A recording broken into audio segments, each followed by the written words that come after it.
The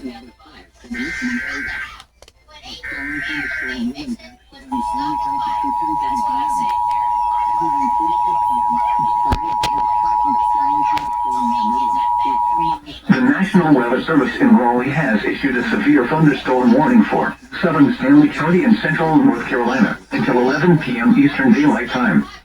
At 10:10 p.m. Eastern Daylight Time, a severe thunderstorm was located 8 miles south of Albemarle, moving east at 30 miles per hour. Hazard, 60 miles per hour wind gusts and maple-sized hail. Source, radar indicated. Impact, expects damage to roofs, siding, and trees. Locations impacted include Locust, Oakboro, and Stanfield. For your protection, move to an interior room on the lowest floor of a building. Repeating, a severe thunderstorm warning has been issued until 11 p.m. Eastern Daylight Time for the following county: Stanley, North Carolina.